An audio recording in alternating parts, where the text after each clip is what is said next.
Hi there, welcome. This is the Kelly's Astrology podcast, where you can find insight, guidance, and understanding through astrology. I'm Kelly, and I'll be your host.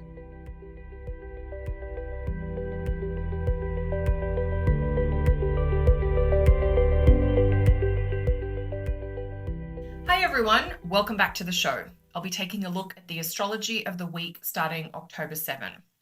This week's theme is planets on the move. We start the week just a few days after Mercury has moved into Libra. In the days ahead, Venus will move into Virgo and Mars will move into Scorpio. So we're in the midst of an 8-day period where all three of the quicker personal planets will change signs. So in general, if you're feeling a shift in energy, or if you're feeling like your motivation, focus, and general sense of what's important is changing, that would make sense. These personal planets speak to some of the key facets of both our personalities, as well as to kind of like the rhythm of our day-to-day lives. So as they move and shift around the zodiac, they're adopting new qualities and interests, and so do we. So I'm going to talk a little about the general themes of Venus in Virgo and Mars in Scorpio today. But of course, if you really want to personalize this information, what I would suggest is to look to the topics of the Virgo house and the Scorpio house in your personal chart.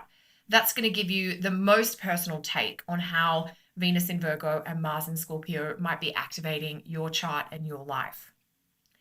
Venus is trying to help you build bridges and find connection or common ground around the topics of the Virgo house in your chart, while Mars in Scorpio might inspire you to set a new goal or adopt new tactics as you push for progress around the topics of the Scorpio part of your chart.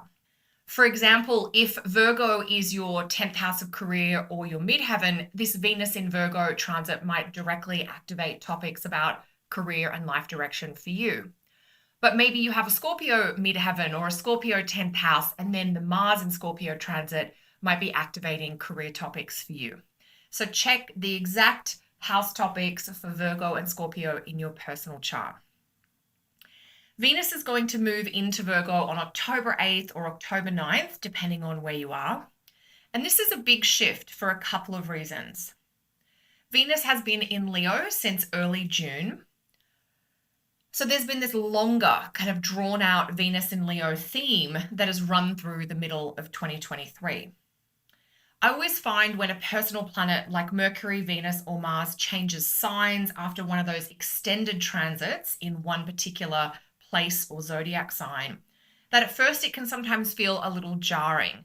Like you might have got used to certain tendencies and themes, and now they're like no longer top priority, or your interest vanishes.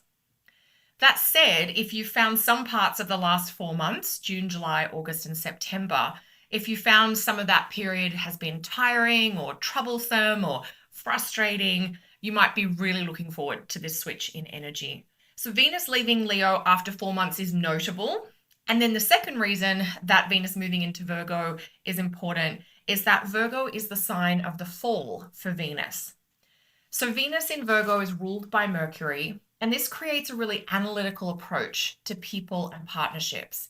We're really thinking things through and sometimes overthinking, and that might occasionally impair our ability to connect or to be affectionate or to be kind and loving to our nearest and dearest. With Venus in Virgo ruled by Mercury, so it's kind of a cerebral Venus, we might be really trying to account for what's worked and what's not working in our relationships. Venus in Virgo keeps great records about who's contributed, and she definitely takes note of who hasn't been pulling their weight. So there's this type of accounting process that you might find yourself going through as Venus treks through Virgo until November 8. Venus in Virgo also highlights precision around talent and skill. And even though this is technically considered a difficult sign place for Venus, being the place of her fall, it is actually really common to see people who have Venus in Virgo in their chart having a really specific skill or gift, like they've got this talent, for instance. Now, the Venus in Virgo talent or skill is often one that they've honed over countless hours and years of practice and consistent work. Think about like the craftsperson or the artisan. Venus in Virgo can be critical, especially of the self, and does set high standards. So this is definitely a placement that's associated with perfectionist tendencies. So wanting to do things well and expecting that kind of quality and dedication from others can be part of your Venus in Virgo experience.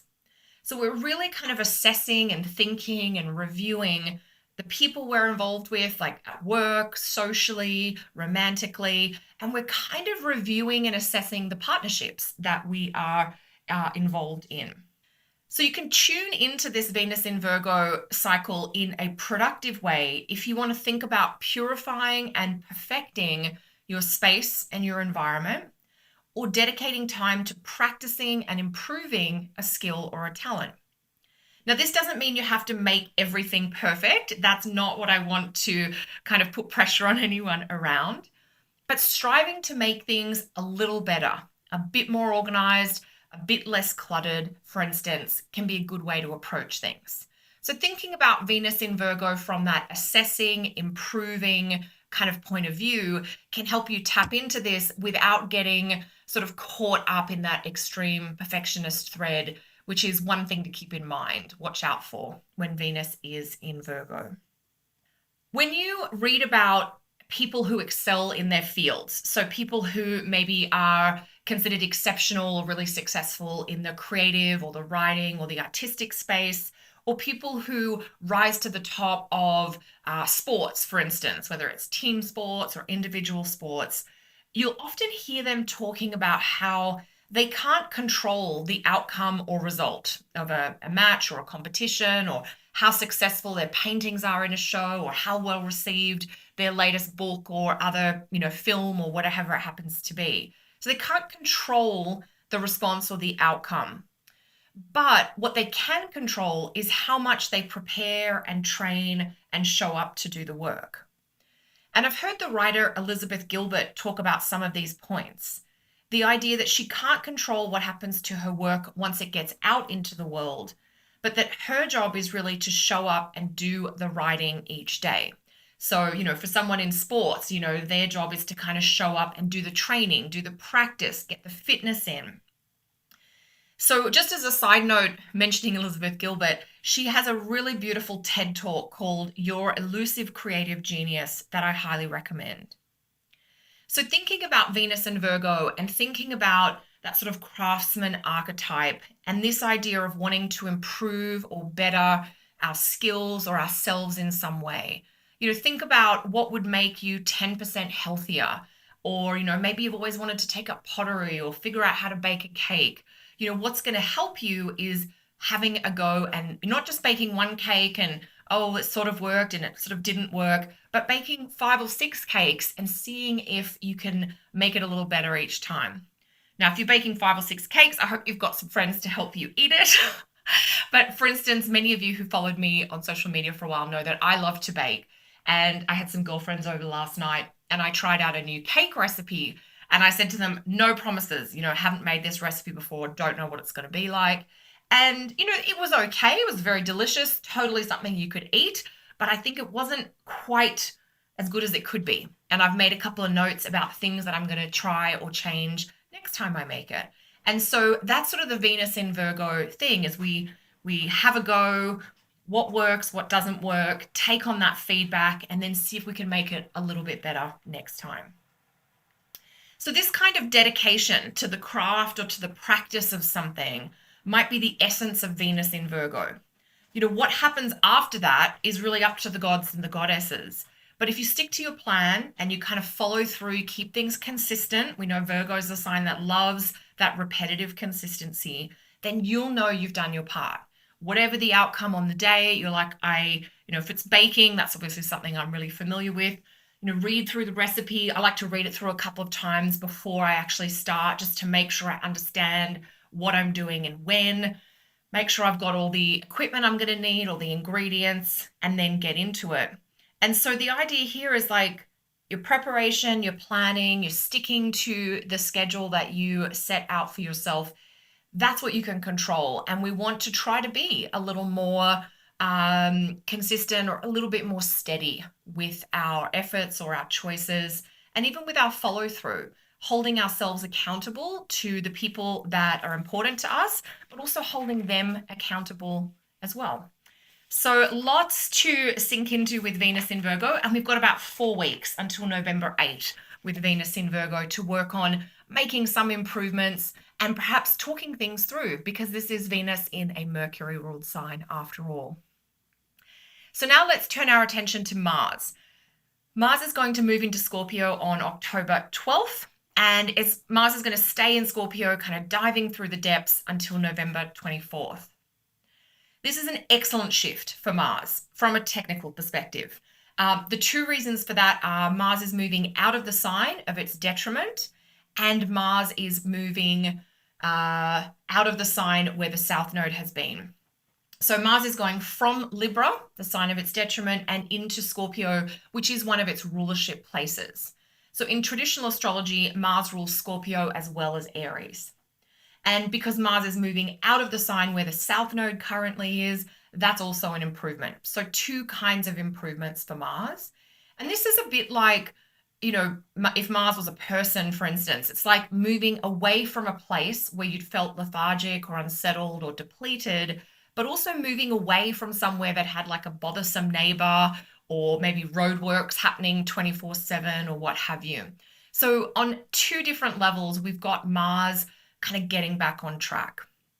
So we're really going to see Mars regaining strength and focus in the days and weeks following October 12th.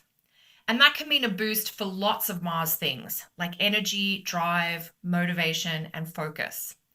Mars can represent victory and courage, and it can really help you take action, create progress and momentum. Mars in Scorpio is very tactical and really strategic. It's very specific. You might spend time diving in to your deeper motivations, or while Mars is in Scorpio, you might connect with a desire or goal that's been a bit hidden, or maybe that you haven't been wanting to admit to yourself. As you spend time in a little bit more of that reflective water sign state, you might be able to kind of tune into or connect with those inklings that often whisper really softly inside. And as you do, this can help you determine who or what to move towards, and perhaps who or what you're ready to move away from. Mars in Scorpio is really decisive, and it does have a boldness, but it's not brash or loud or dramatic. Instead, Mars in Scorpio represents this really steely kind of determination. Scorpio is a fixed sign, and when Mars is in a fixed sign, we tend to take extra time with decision making. But that said, when we do make a decision under that Mars in a fixed sign energy, we're really going to stick with it till the very end. So we've got 6 weeks of Mars in Scorpio until November 24th. And this transit or this cycle, this time, the last 3 weeks of October, the first 3 weeks of November, it's not asking for a quick or a reactive choice. Rather, it's an invitation to sink in, to feel what's motivating you or what's repelling you about the different options or pathways that you're considering. So it's a bit like this need to sort of feel, assess, reflect, and then respond with a carefully constructed plan that you've thought through and you've really well researched. When I think about what's in common with Venus and Mars changing signs in this second week of October, both Venus and Mars are moving into cooler signs this week. Virgo is a cool, dry earth sign, and Scorpio is a cool, wet water sign. So this idea of slowing down, of taking more time, of reflecting and assessing and strategizing, it's got a little bit of that plotting and planning energy for sure, something Virgo and Scorpio have in common. But that idea of needing to be really deliberate and intentional and considered, that's coming through on a couple of levels. So there's no rush right now to radically change or shake up things. That coolness is an invitation to kind of slow, feel, connect, reflect, and then act. And that old building phrase of measuring twice so you can cut once, that comes to mind for this week. Wanting to be really sure before doing anything. And so, really take your time before making a decision in the next few weeks. And I think that's going to help give you the best chance for success. So, that's kind of the gist of this week ahead. Of course, if you'd like even more info about perhaps the aspects that Venus and Mars will be making this week, come on over to my Astrology Guide membership. I'll be sharing all about Venus opposite Saturn and Mars trine Saturn there.